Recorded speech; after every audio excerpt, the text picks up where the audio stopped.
All right, hey guys, we're here with Theo Rossi, the star of Luke Cage and Sons of Anarchy, Mhm. and we're very excited to have him here today and just talk about his career and the upcoming show, Luke Cage season 2. Yeah, so we'll get right into it. All right, well, how are you doing? I'm good. Sorry if there's any noise here. They seem to be doing some kind of construction right next to the house, so there's stuff going on. But if you can't hear me, I'm doing great. I'm in Austin, Texas, and it's a beautiful day, and we're getting ready for Cage season 2 to come out. So we're excited. That's awesome. Yeah, I'm very excited myself. How did you get into acting? What made you want to get involved with it? You know, getting into it was actually kind of a mistake, but it just happened by mistake. But I don't know. I think that maybe it wasn't because ever since from a young age, I was always one of those kids that would like draw all the time and like play with my action figures and kind of like disappear into different worlds in my mind and just kind of like create all these different things with, like I said, my different action figures, my G.I. Joes, my He-Man, and then I would draw, like I was always drawing comic books and kind of all that stuff. And then, and then life takes over. You get older and you kind of stop playing and you stop imagining and you get into like the grind of regular life. But what happened was I got really lucky. I just stumbled upon an acting class by mistake in New York City, and one thing led to another, and that was 18 years ago, and I've been, working ever since. And there was a series of events that got me to that somehow into that place at that time, and now I'm here talking to you, and it's I'm excited about it. Wow, that's really great. That's really great. What was some of the like first like acting job? Like what were Wow. some of your first? Yeah, my first thing I've ever did, I had started, doing like a lot of these like small industrial like kind of commercials, like weird things that for like Yeah. local stores. I did like some kind of dance catalog. I don't know. I'm not much of a dancer. I did I did a music video for MTV Karaoke Machine.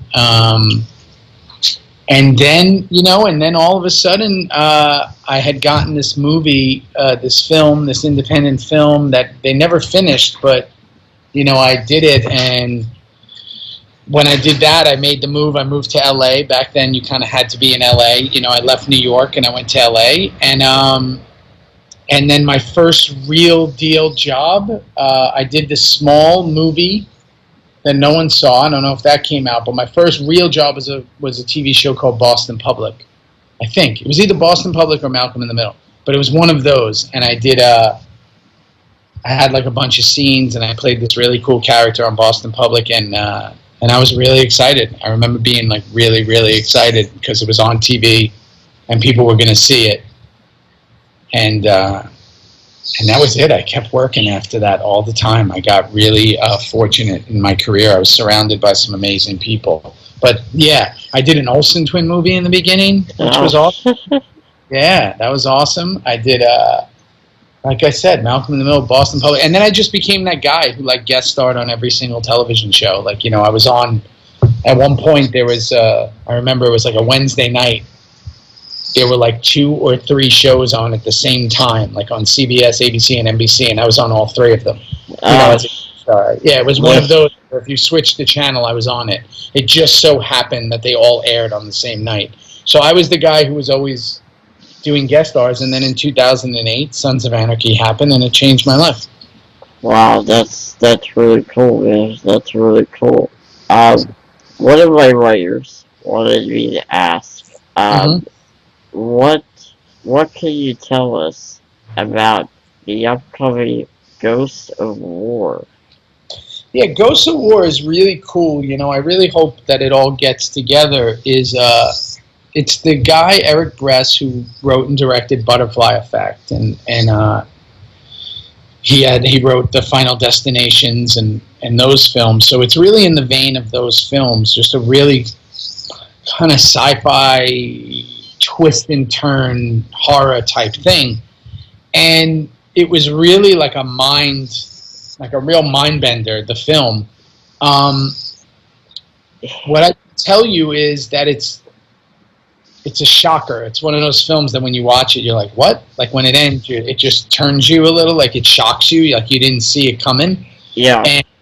And I hope that I'm excited to see what they do with it. I know they're in the final phases of special effects and post-production, so hopefully we should hear something soon, or at least get a trailer relatively soon, I would think. Yeah, I couldn't find a release date anywhere. Is that not out yet?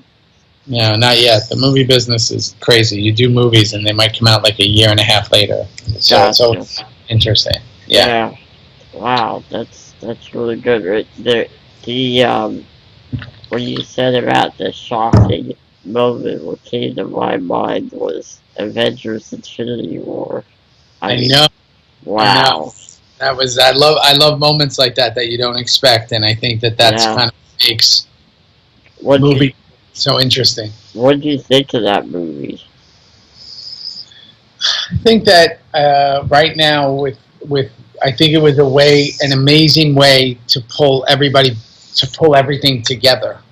That's going on, and being a comic book fan and seeing the way it ended and not ruining it for people who haven't seen it, right, is just I think when you first think about it from my side of the fence, you go, man, how are they going to tell all those stories and put all those characters together and really not have a disconnected film? But it didn't feel like that at all. The film felt flawless and seamless, and it I just think that the last few have been so great. I just watched Black Panther the other day with my son for the 5th time, and I just think it's an incredible film. And I think that's what's so cool about comic book films right now is they're actually becoming, because of the talent, because of the writers, because of all the people going to it, they're just really becoming really good films as well as not just big spectacles. They're becoming really good films. So I thought it was great. Yeah, I loved it too. A lot of great action, but most of all, good story and the characters. I mean, obviously we know the heroes and all that, but I thought Thanos was really developed well, and his character was compelling. But yeah, so what can we expect from Shades in season 2 of Luke Cage? Everything. I mean, everything that the way it ended, the way the season 1 ended was with him and Mariah at the top of the perch of Harlem's Paradise and Luke getting carted off to jail. And, now there's a lot of things that had happened between the Defenders and, other stuff.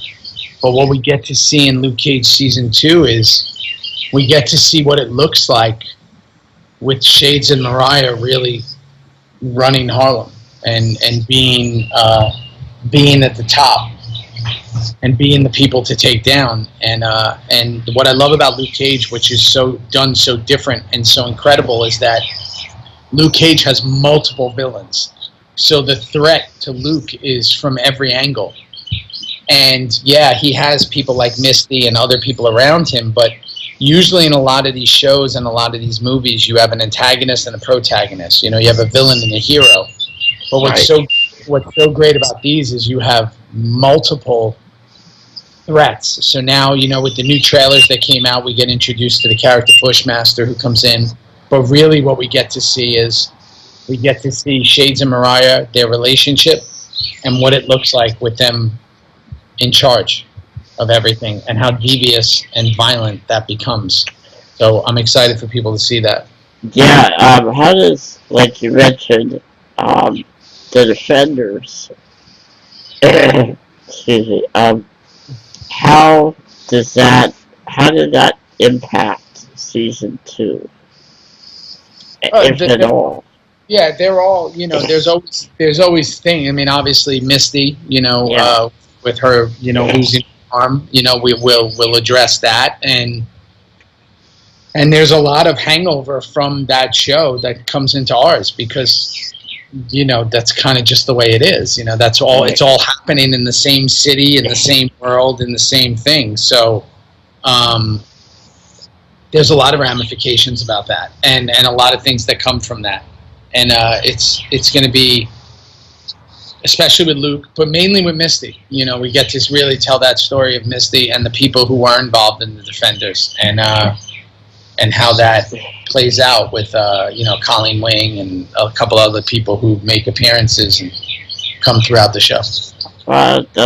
That's really great. And speaking of like appearances and stuff, like how does Iron Fist get involved? What can you tell us about that?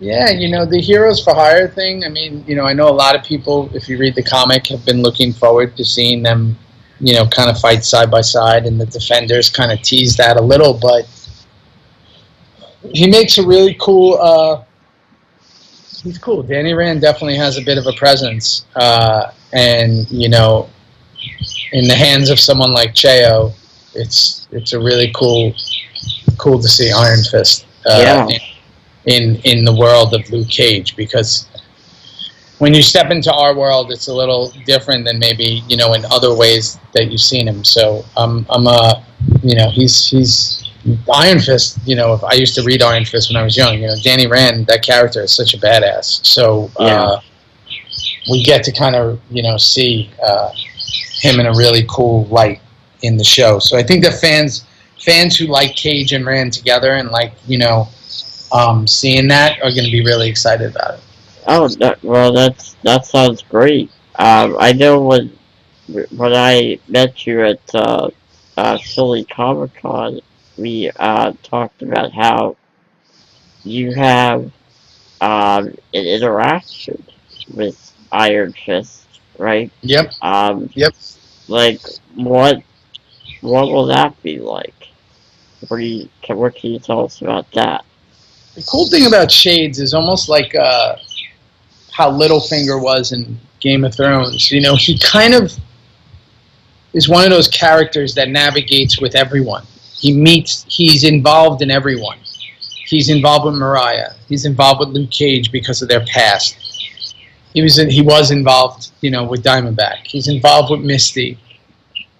Now, you'll see stuff with Iron Fist and Bushmaster. He's just that guy that he's kind of involved in everything, and I think that is the foundation of his character. He does whatever he has to do. He's kind of like a master chess player, and this year it really gets completely expanded, and his relationships, all his relationships, past and present, are the focus of his character this year.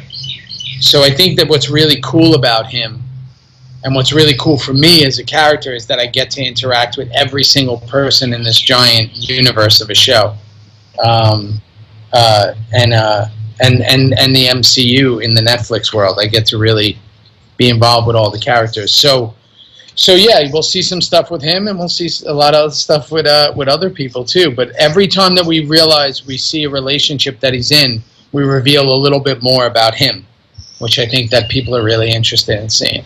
Yeah, sounds great. I'm very excited to see what kind of interactions he has, and we'll see. We'll see. So, the next question I want to ask is about Outswater. Yes. What can you tell us about your involvement with that? It's pretty cool.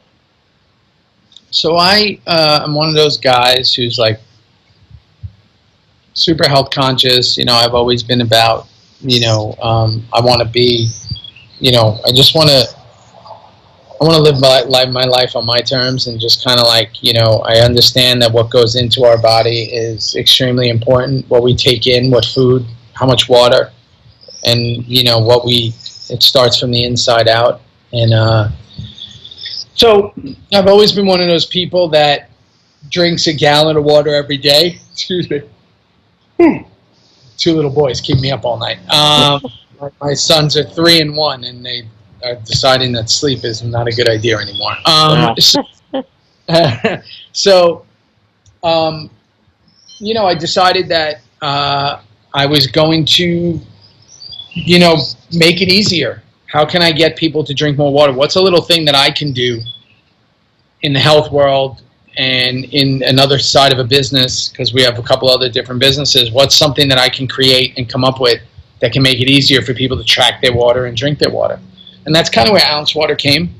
And we have 20s and 40 ounces, and we try to get people a recommended of 80 ounces a day. And if you buy 240s or if you buy 420s, and it was just kind of one of these things that came up, and it's really just absolutely exploded, and it's pretty cool. We're all over the tri-state area, Amazon Prime, and expanding now into Chicago, Maine, and Florida, and then we'll eventually just start expanding to the rest of the nationally, and it's been pretty amazing. Now we're in hotels and stuff and all this, and it just came up from an idea when I was doing this movie Lowriders. I just kind of came up with the idea, and to watch how big it's gotten is pretty amazing. So again, it's just to get people to drink more water, because not enough people are drinking water. Yeah, and so you own the company? Is that? I do. Okay, yeah. Cool. Yeah, I'm a business junkie myself, so that always interests me. But yeah, that's awesome, man. That's really great. Thank you. What other businesses do you own? We have a production company where we made our first film, Bad Hurt, and it came out I think it was a year and a half ago. It's premiered at Tribeca, and iTunes and Netflix and all that stuff. We made that film because it was a story I really wanted to tell. And now we just we came in and produced my latest film. Part of we kind of came in as a small helping out on Vault, the film I just did. And then we have a couple other projects in development. And then the other businesses we have Go Get It Life, which is a kind of like a lifestyle company, like really just to help people, just kind of encouraging people to live their best life. And Go Get It Life, GoGetItLife.com, has kind of been just a hub for blogs and recipes and motivation and anything that can kind of get people to better themselves. And at the same time, it also acts as a catch-all for a lot of the charities that I'm involved in and help out with, or I'm an ambassador for. So that's what's going down. Yeah. Oh, nice. Well, that's great. Got a lot of good stuff going on there. So I'm going to move on to fan questions. I put a thing out on our social media. So, a bunch of people were wanting to ask some questions. We selected from those.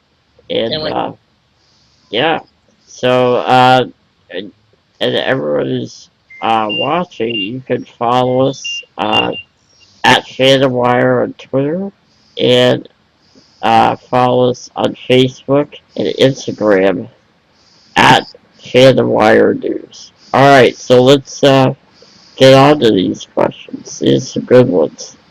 Go for it. Cristobal Angel Olivios writes, which Marvel character would you like to interact with on the series if given the opportunity? Kingpin. That's a great choice. That's a really good choice. Yeah, Kingpin's a great character. Yeah, I mean, I would love to see that. That would be great. Yeah, King, for sure. Yeah, alright, so the next question comes from Carter Alders. What is it like what is it like going from a show like Sons of Anarchy to Luke Cage? Big fan of yours.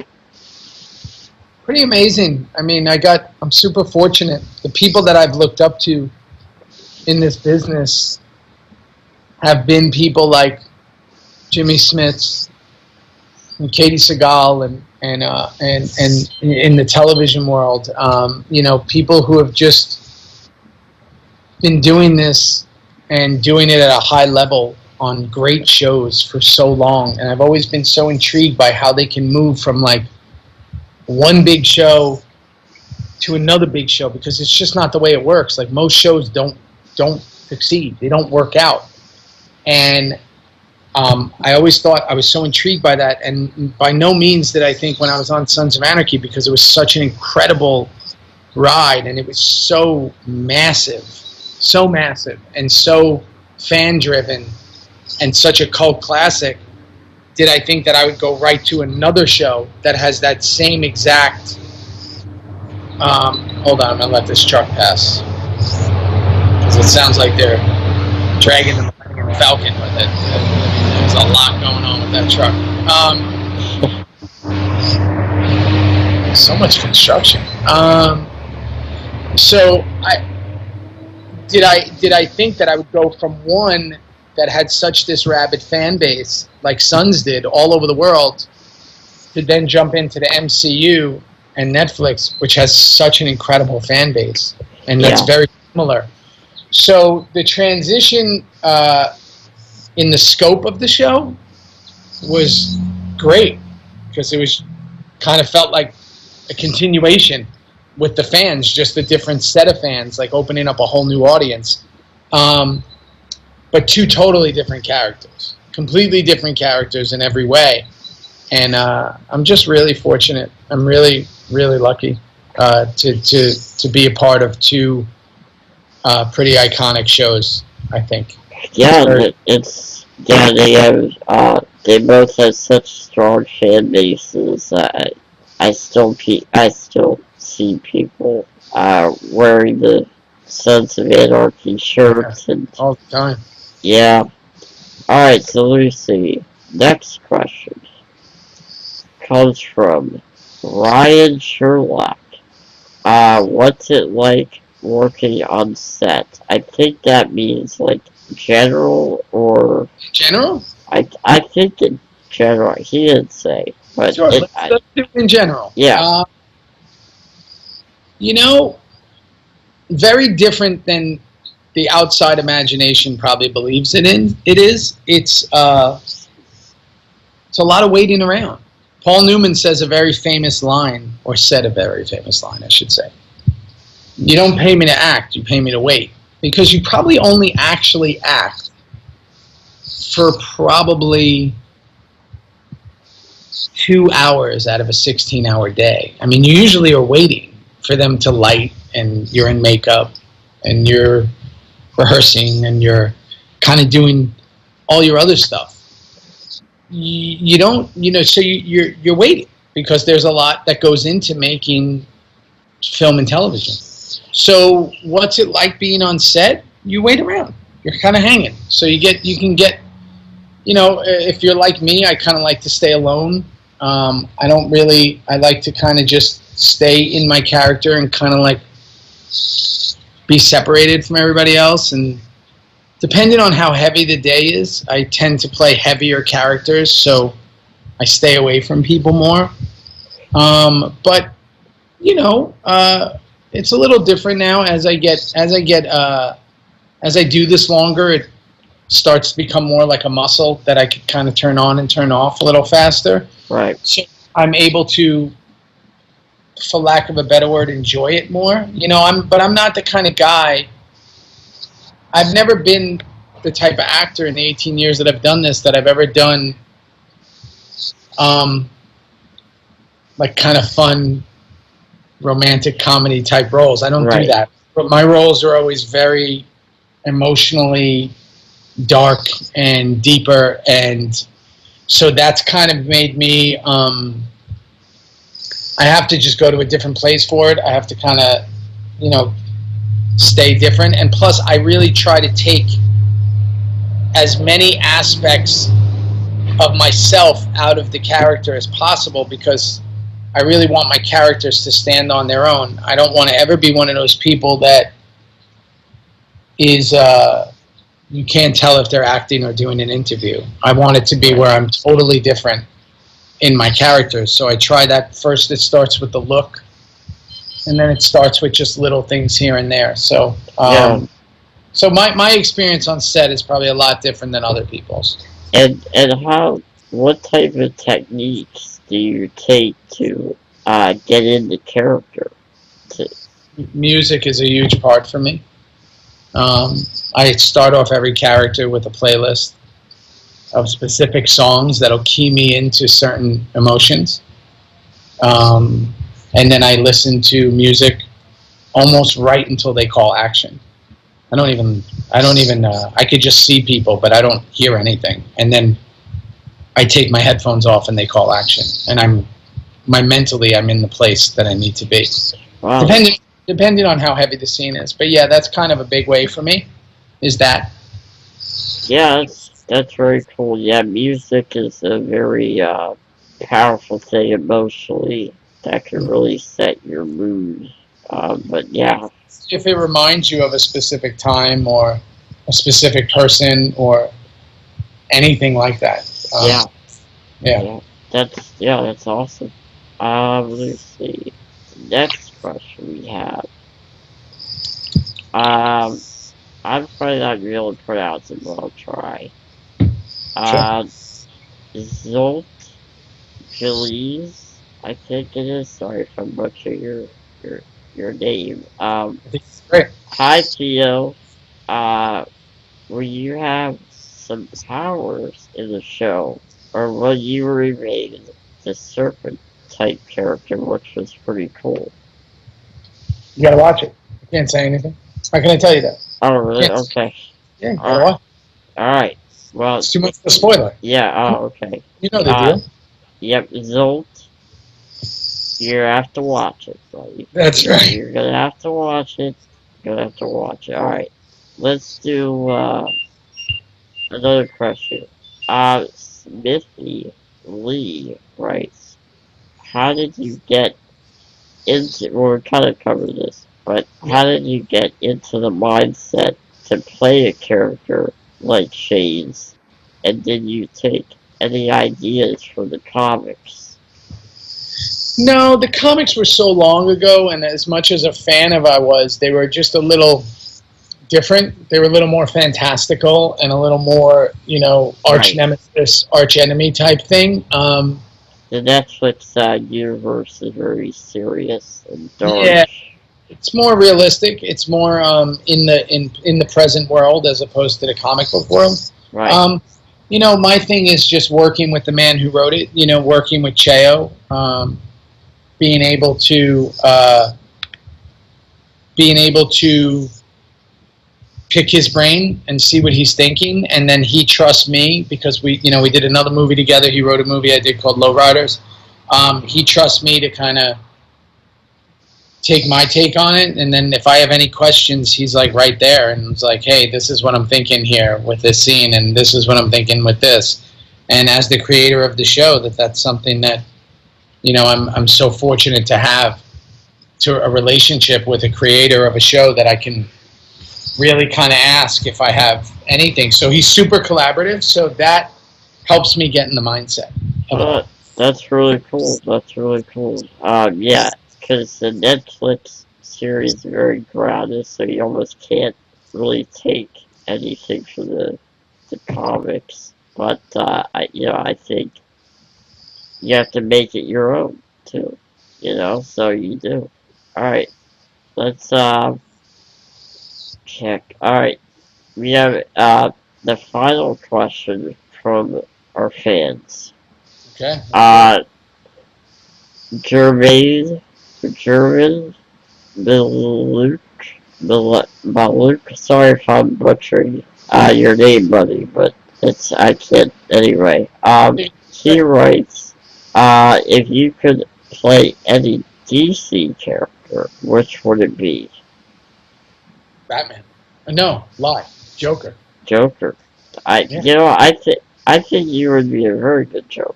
That actually fits totally. That totally fits. Like, Yeah. wow.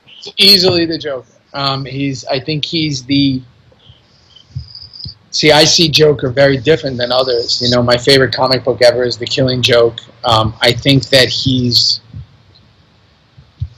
a lot more flawed, and I think that a lot of people play him like completely insane, but I also think that Joker has so much heart to him that no one ever plays.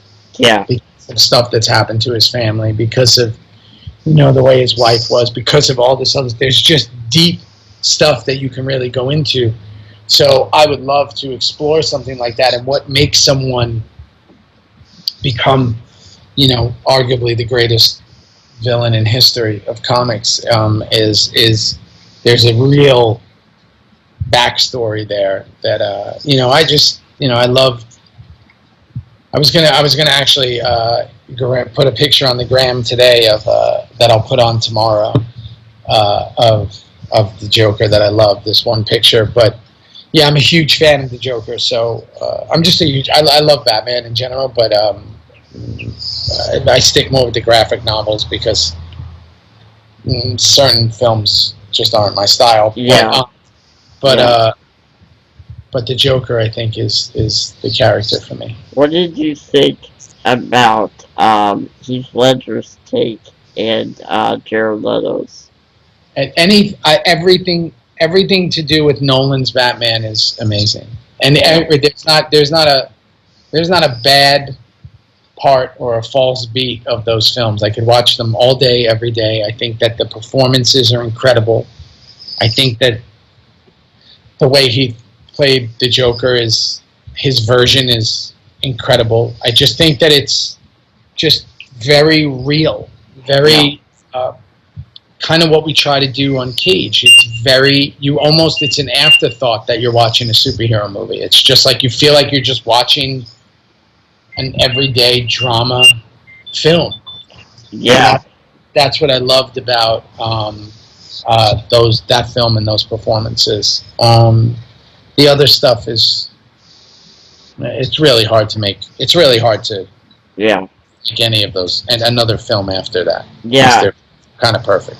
Yeah, and you know, when you brought up about you know, creating a backstory for the Joker and that type of stuff, that I totally agree, because the best. Go ahead. I'm just letting one of my dogs out. Oh, okay, no problem. The best villains to me are the ones that think they're right, not just like a mustache twisting kind of villain. The ones that think they're right and have a motivation for why they're doing what they do, and you could, even though it's wrong, you can understand why they are the way they are. You know, that's the truest thing. What you just said is, you know, and especially as someone who plays, I guess, technically a villain, everyone's the hero of their own story. Right. Everyone thinks what they're doing is right. Everyone can justify what they're doing. So I think that whether you be a villain or a hero, you feel that your actions are justified. And for the Joker or anyone else, they feel that what they're doing is the right reasoning. Right.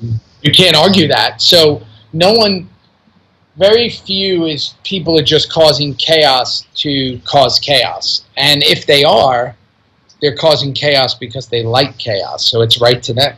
They enjoy it. Yeah. So I just think that the best villains are ones that people kind of go, man, I know that they're doing all these bad things, but I love them. Yeah. I just really love that I feel for them, or I understand them.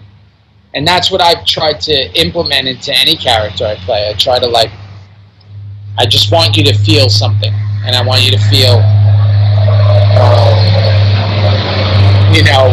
a love or a hate or something. So that's why I love playing villains or nefarious characters, because they're bound by nothing. Heroes are bound by a code. They can't do certain things. They they would be looked at different. They wouldn't be a hero anymore if they did really bad things or if they did things that were upset the populace. Where villains can do anything. That's why they're so much fun to play. Yeah, exactly. And like when you mentioned about characters that people love, I'll think about yours, but I also think about Thanos and Kingpin, and those some great, Kilgrave and yeah, I mean yeah, great motivation behind the characters that yep. really enriches the story. But yeah, so I don't know how much time we have, but I think we're done here. Thank you Um, so much. yeah, but want to ask you one more question. Put on Sure. your salesman hat for just a second. Um, Okay.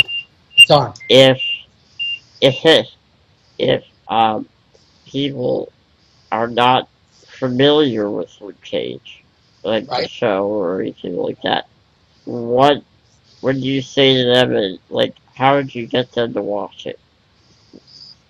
Luke Cage has every single thing that you would want in a television show. If you're into superheroes and comics, okay, you have that. It's Marvel. Right. If you're into heavy, drama and high stakes, you have that. If you're into incredible, seasoned, amazing actors, you got that. All the Yeah. actors on it are people who've been in this game for a long time. If you're into action, there's fighting and there's this. If you have Netflix, which I think everybody on the planet does now, it's on Netflix. Right. You can binge watch it. I like that. Yeah, and so it's got all the qualities that everybody is looking for. And if you love hip hop and you love, seeing maybe a culture or a thing that maybe you don't get to see every day. Yeah. So I think the question is like, hold on, I'm gonna let this truck pass. I don't really. I think they might be building the Taj Mahal across the street. I don't know what's happening. I would say the question is not like why should you watch it. The question is like why wouldn't you be watching it? Right. Exactly. I know I'll be watching. Good. And when does it come out again to remind everybody? Season 2, June 22nd. So you can go catch up on season 1 right now. Yep. And then get into season 2. Yeah, everybody catch up. Go to season 2. One question I'm sure somebody will ask Right. in the YouTube comments. So I'll just ask it here so you can tell them. For someone who wants to get into acting, what advice would you give them? Can't have a plan B. If you want to do it, it's the only thing you should want to do.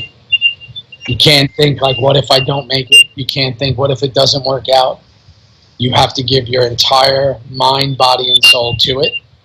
And if there is no alternative, if there is no back door that you can slip out of, you'll succeed. Yeah. Wow, that's good advice. That's good advice. Alright, well, everybody, Luke Cage Season 2, June 22nd. All right. Everybody check it out.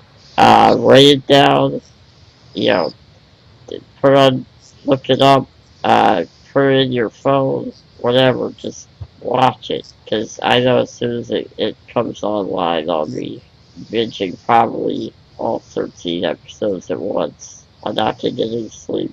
But yeah, watch it, guys.